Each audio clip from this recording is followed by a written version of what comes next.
We are honored to be joined by Mike Golic Jr., one of the hosts of Gojo and Golic with his dad, which you can hear every single day. It is a great listen. And Mike, you are on the pregame show, the Bleacher Report pregame show for SMU and Penn State, which is on TNT, and we're going to get to that game. But you're also a proud Notre Dame grad, played in a BCS title game for the Irish. How wild is it that there's a college football playoff game Friday night in South Bend?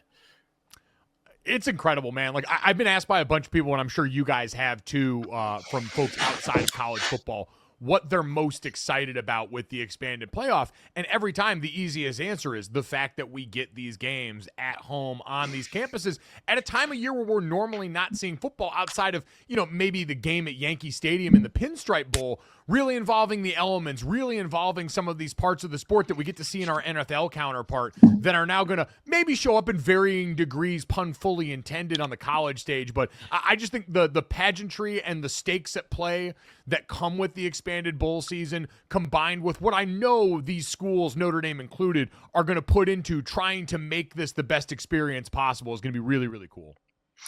I went to Notre Dame for the first time last year for a game, and I was blown away by just how different and special it is. And we're going to the game on Friday night, and I cannot wait to see because you said to make it special, to make it feel unique, to have that not just the snow or the temperature, but like to make it a unique advantage. Having played there, what do you anticipate they're gonna do, or how it's gonna be there? Yeah, you've already seen them starting to put some stuff out there. Pete Bavacqua was out there with the special towel that they're going to have in stadium. And I'm sure while, we know with the rules of the playoff, both teams are going to get to have the pageantry coming out of the tunnel and the stuff play on the video board for there. It's going to be a little more equal opportunity than maybe I would even like. But Notre Dame, the one thing about the game day experience there that's changed so much is in 2017, after the big renovation where they put the luxury seats on, they added the student center on the side, and they added the Jumbotron there, is they do take much more seriously now building out all of the game day entertainment to supplement what's going on in the field in there. They've done the light show going into the third and fourth quarter like a lot of other teams around the country have. And so I think all of those things combined with just an energy around campus and you guys know this, Notre Dame's a school without a conference. And so early in the season, I remember being there in years where we weren't as good and the losses would pile up in September and October, and all of a sudden the player walk's a little more sparse and some of those things change. The 12-0 season, we saw when that place is fully weaponized, what it can be like around there and the environment that starts to be Friday when you guys walk in there. I know the game will be Friday, but Friday in a normal week, the buzz around town when things are going well is really unlike anything I'd been a part of. I wasn't prepared for what that looked like into November during the 12-0 season. And so for now, that to be leading to a playoff game, that energy is going to be off the charts on campus.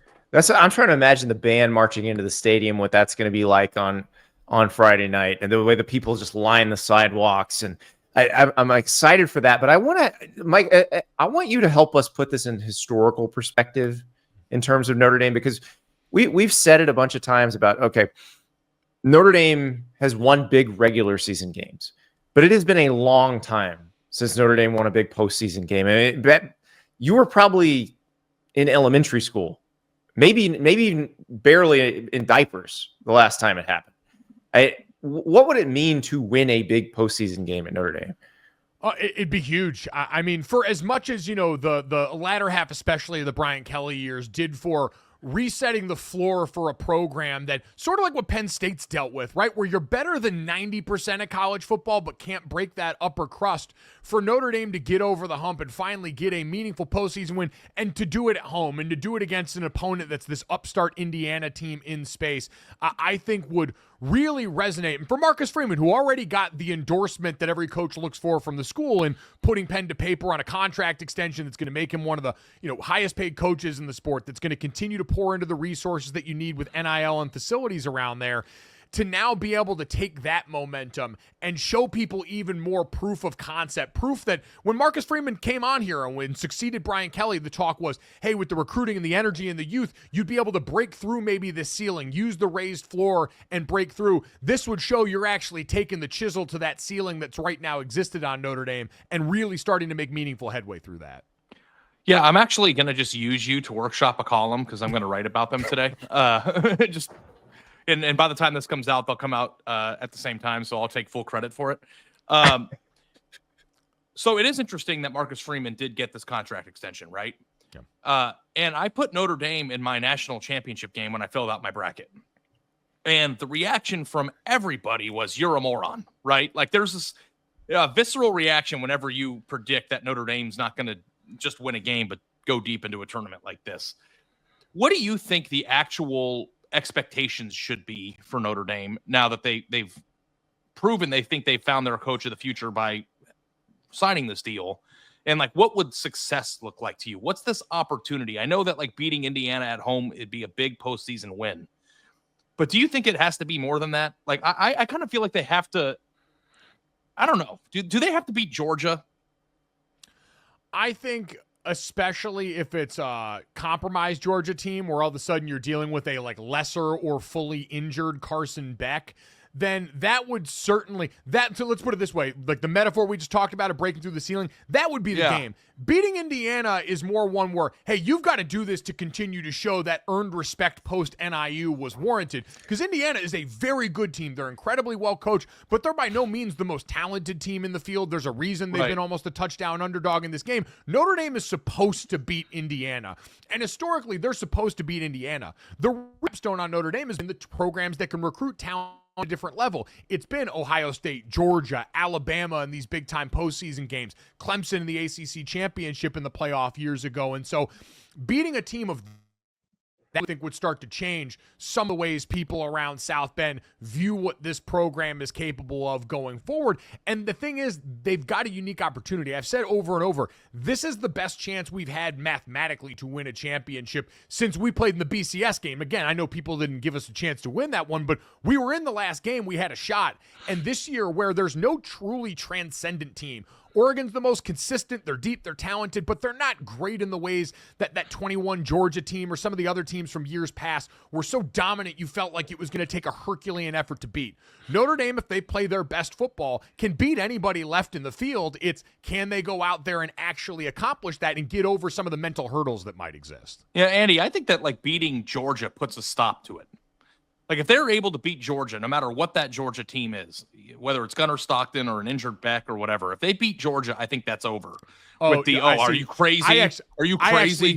I actually disagree on that. Ooh. If you have one of those two and this is the thing, and I think the part here that I long ago waved by to caring about was when you're talking about Notre Dame, the perception and people's feelings really often get in the way of any true analysis of what's going on here. And so I do think even if it is anything short of fully healthy Carson Beck, and even with that, people would probably say, hey, it's a down Georgia team this year. Hey, it's not quite as dominant as they were in the past. Hey, people are always people who want to find something are always going to find a reason to not like Notre Dame if that's their station. That's just the kind of program they are. But even if specifically it's with Notre Dame, people like Notre Dame evokes strong feelings in people. If I say Notre Dame, it's funny because when we do the live shows, you watch the chat.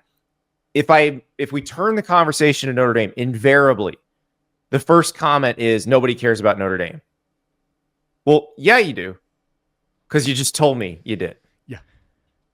And also, too, if this Georgia team is down, is that because Georgia's down, or is that because that's the new standard of the sport, too? You have to take into consideration that, like, the 2020 Alabama down team compared to what? Down compared to being, like, having two deep players that would be first-round draft picks if they were playing this year. Like, that's like, I think that Notre Dame is always going to get that reaction from people, but, like, rational people who are upset that I have Notre Dame advancing to the national championship game that don't have a deep-rooted hatred for Notre Dame and what it stands for, I think you could rationally say, hey, this is a team that is constructed well enough to beat a team as talented as Georgia, regardless of who's playing quarterback. And if you have any analytical brain or any thought process of what the sport looks like and what they did, like negging them because Georgia's not full power when Georgia may never be the Georgia they were 2 years ago ever again is ill-fated and wrong.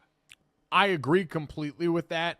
What I'll say, too, is that cuts both ways, right? There are people that, because it's Notre Dame, are going to overrate things that have happened. I'm always slowest to call out a Notre Dame team as being able to contend at a certain level, because I've been a part of disappointing Notre Dame teams in the past. I'm snake bitten like a lot of our fan base is in accepting the new reality of the program here. And so I do think you're absolutely right in that regard, that there is a logical argument that can be made now and from here on out. I think, quite honestly, a lot of that changed in my thinking and in some people's estimation last year with how Michigan went about winning a title. Because there are years where I look at that Georgia defense, the Alabama offense from 2020, some of those Clemson teams with these transcendent future NFL quarterbacks, and say, that's going to be pretty tough in this day and age, given some of the recruiting constraints there.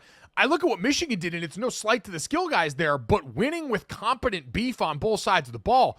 Buddy, we can do that in South Bend. That's an accessible path forward to a Notre Dame team that built over a long period of time to get to that zenith and hit it at the right time. And that's probably what it would take for a Notre Dame championship. But seeing that last year for me is like, okay, we can do that. I will buy your competent beef T-shirts. I'm all for the. Well, okay. I was thinking about this. When did it happen? And feel free to claim your own era that Notre Dame decided we are going to be an offensive line factory. Ronnie Stanley era? Is that?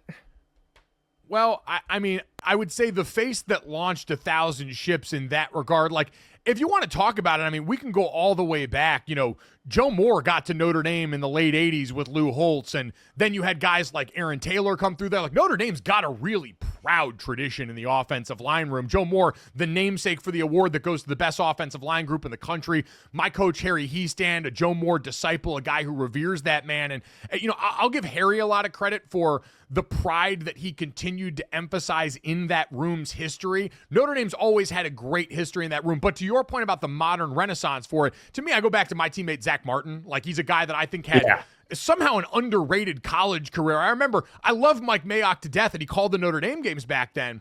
But I remember when Zach was going through the combine and pre-draft process in 2013 or 2014, the year he came out, and he went through and had a good combine, and Mike Mayock's like, I'm going to have to go back and watch the tape. I'm like, Mike, you're the one that needs to be preaching the gospel on this man and letting them know that this is a guy. I mean, we had teammates that nicknamed him the Warden because during one-on-one, he would just cuff you and escort you past the quarterback every single time. He's the most consistent player I ever played with.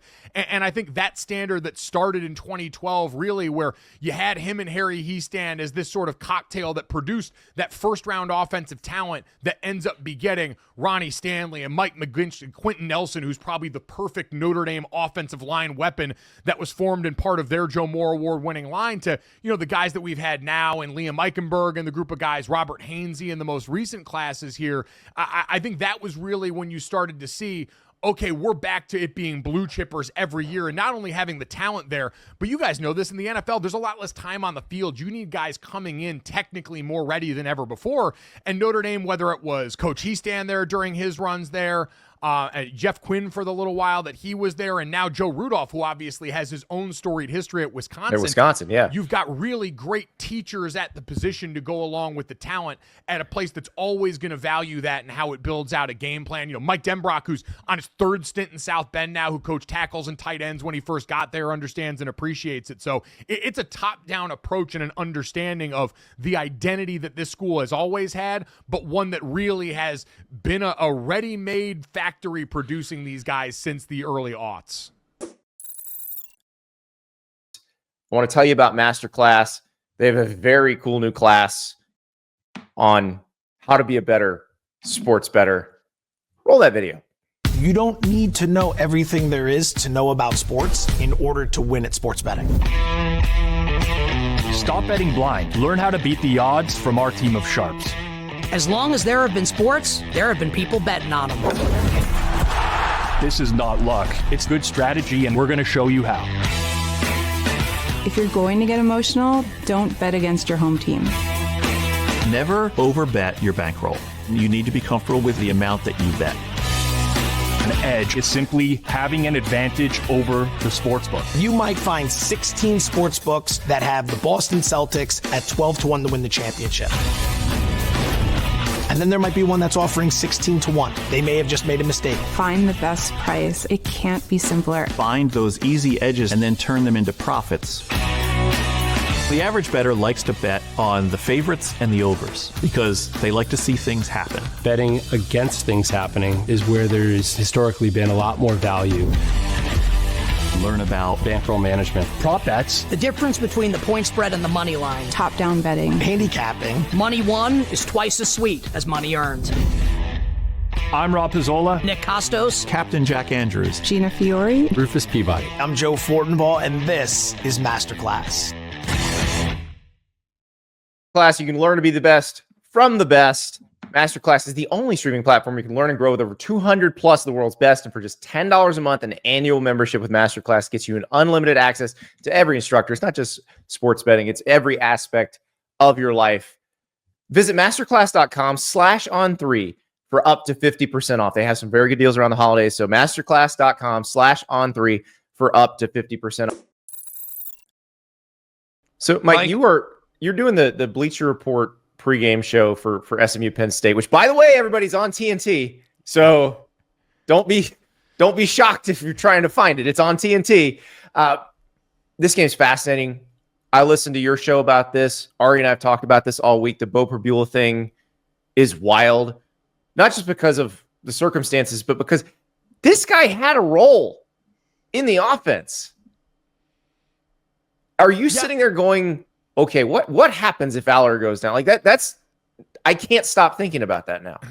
Well, and I can't stop thinking about, and you guys, you saw it clear as day in the Big Ten championship, but we'd seen it earlier in the year. Was it the Illinois game where Bo Perbula had to go and play the majority of the game because Aller got knocked out? Wisconsin, sorry.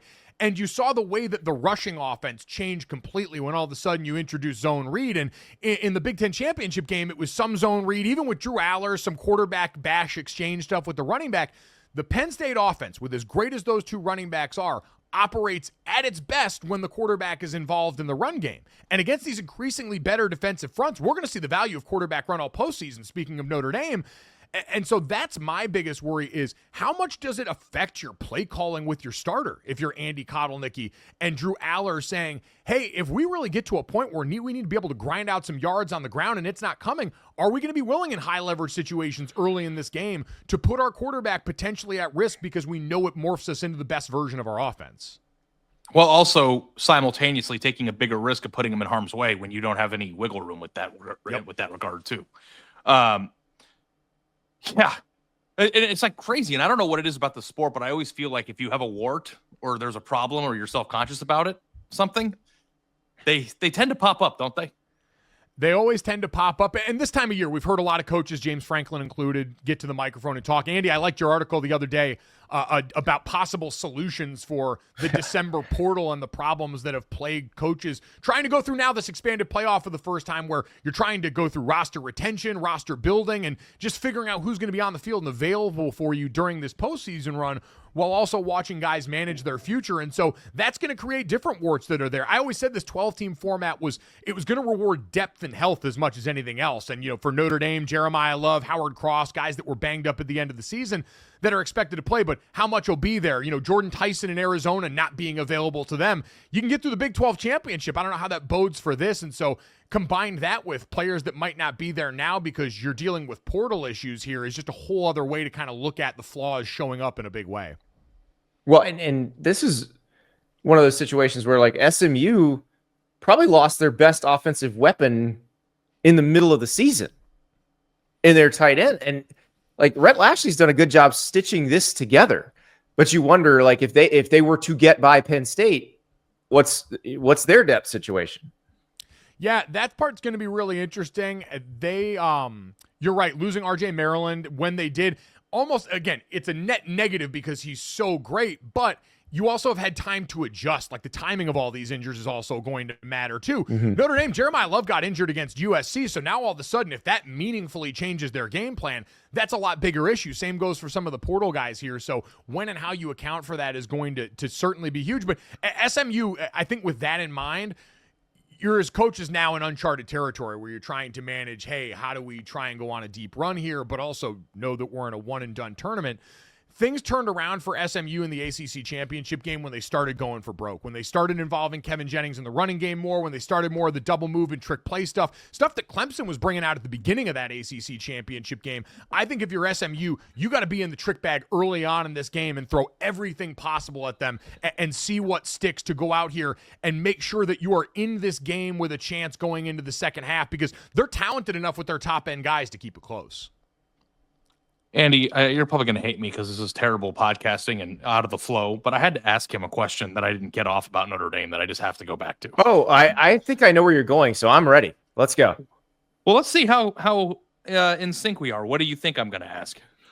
Well, so I'm thinking about the Manti Te'o story that he told on Good Morning Football about watching the Alabama players go by before the 2012 the national title game after the 2012 season, which, Mike, you were standing there.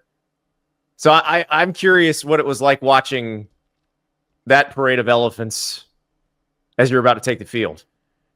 You know what? Manti, it was a great player for us that season, one of the best college football players I've ever been around. He's entitled to his opinion. I can only tell you guys this. I was as confident as I've ever been going into a football game standing really? Before that field. I puked before every game I played in college football, like as a starter, meaningful playing time, because I needed to get the nerves out somehow, and that was how I did it. You know, offensive linemen, the history of the sport. Mark Schlereth tells a great story about being with the Broncos O-line, and they're all sitting there before a game with a garbage can in front of them, just waiting to yak. And once the first guy did it, it's like this train of puke from all these big fat guys who are so nervous about letting their brother down. And that was kind of how I always felt before games. And we had prepared for so long at that game, been one of the best teams in the country for so long that year, and had so much time to get ready for this. I didn't puke before that game because I'm like, if I'm not ready for this one, when am I going to be here? We saw the dudes on tape. We knew CJ Mosley was conducting that defense. We knew Clinton Dix was on the back end of that squad. We knew who they had on offense. But from where I stood in my vantage point here, I felt perfectly confident. I understand people from the outside that always ask the question, like, did you think you had a chance? And my response, pardon my language, is always, fuck yeah, I thought we had a chance. Yeah. What are you talking about?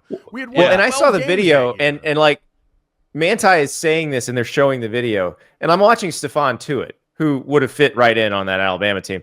He didn't look very intimidated. He's just like, okay, let's go.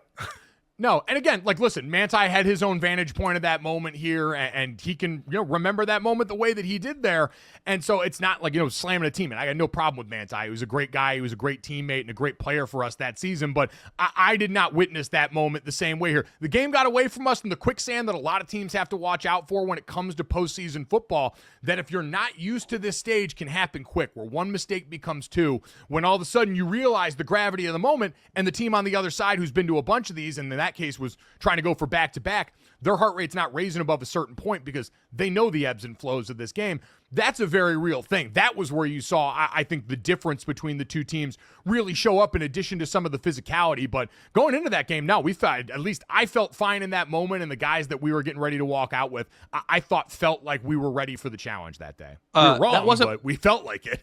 Yeah, that wasn't what I was going to ask, but it was a better question. But now I've got a follow-up. So when you puked before the game, did you pull the trigger, or did that just come naturally? Like what was the back? It was sitting right here at all times. And I tried everything. Like, I tried to change up the pregame meal. I tried to eat lighter, eat at different times, everything that you could possibly do. And unfortunately, the tunnel that everyone's getting ready to run out of in South Bend this weekend for that game, the back of it there is probably still some remnants of my innards, because I would always hang towards the back. I never wanted to be the first guy out of the tunnel. I was slow. I was going to get trampled by people. So I was in the back handling my business there, unfortunately, for whoever had to clean that up. Here's the question I was going to ask, and sorry for keeping you a little bit long here, but from your vantage point, is Marcus Freeman the guy there, and do you think the extension was timed correctly? I do. Whether or not they wanted it out the week of the game, or they wanted to wait for that after, and if you listen to Pete Bavacqua, they knew they wanted this done then, and I think to answer the initial question, yes, I do think Marcus Freeman is the guy. I think in this day and age, we have seen a premium on young coaches that can connect with players in a different way, and that don't have preconceived notions about what the system used to be here. You haven't heard a lot of complaints out of South Bend about the nature of the portal, the different things that thrown at you in college football cycle. You've just seen them attack solutions, and that's leadership from the top down. We got a chance to talk to Riley Leonard on the show, and he said it's the example Marcus sets in the building every day of how he treats people involved in this process, the way that he goes about this, how consistent he is in the way that he approaches managing this team. I think all of that and watching him grow into the job. He was a first-time head coach. We knew mistakes were going to come. Some of them came in more high-profile moments. Last year, the Ohio State game, the 10 men on the field thing, that was a tough moment to get over. Losses to Marshall and Northern Illinois, those are difficult. But every time adversities come up, you've seen the response there, and you've seen them capable of playing ball in modern college football with NIL, with the portal, doing all these things that I didn't know as a Notre Dame fan in a school that hugs tradition so much if we were necessarily going to dive right into the deep end on that, and they haven't. I think Marcus's leadership is a big reason why, so I was glad to see that contract come through. Excited to see what it's going to look like on Friday night in South Bend. Sorry you won't be there with us, but you'll be one of the few people with a hotel room in State College, so congratulations for that.